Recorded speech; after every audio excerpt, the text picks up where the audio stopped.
एक हरे भरे गांव में चार भाई रहते थे। चारों अपने अपने गुणों पर बहुत गर्व करते थे। पहले भाई का नाम था विद्याधर। वह बहुत पढ़ा लिखा था और शास्त्रों का अच्छा ज्ञान रखता था। दूसरे भाई का नाम था चतुरसेन।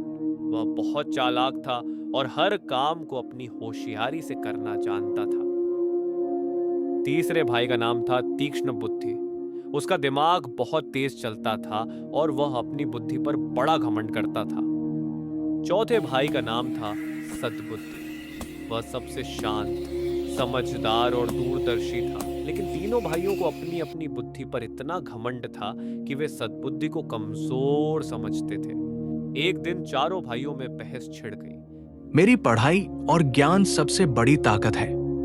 चालाकी से हर मुश्किल आसान हो जाती है। तेज दिमाग सब पर भारी पड़ता है।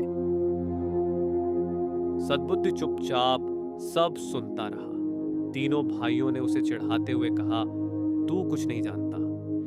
तभी गांव के एक बुजुर्ग ने उनकी बात सुनी और कहा, अगर तुम सच में अपनी बुद्धि पर इतना भरोसा रखते हो तो जंगल जाकर एक परीक्षा दो। चारों भाई बुजुर्ग की बात मान गए और जंगल की ओर चल पड़े। जंगल में उन्हें एक मरा हुआ शेर दिखाई दिया। मुझे शास्त्रों का ज्ञान है, मैं इसकी हड्डियां जोड़ दूंगा। मैं इसमें मांस और चमड़ी लगा दूंगा। और मैं इसमें जान डाल दूंगा। भाइयों, ये बहुत खतरनाक है। अगर शेर जिंदा हो गया तो हमें मार डालेगा। लेकिन तीनों भाइयों ने उसकी बात नहीं मानी। डर और समझदारी के कारण सद्बुद्धि पास के एक पेड़ पर चढ़ गए।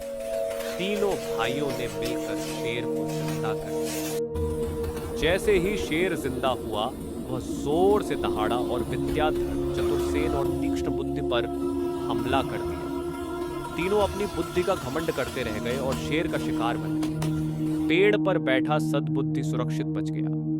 कुछ देर बाद सद्बुद्धि पेड़ से नीचे उतरा और बोला, सच्ची बुद्धि वही है जो सही समय पर सही फैसला ले।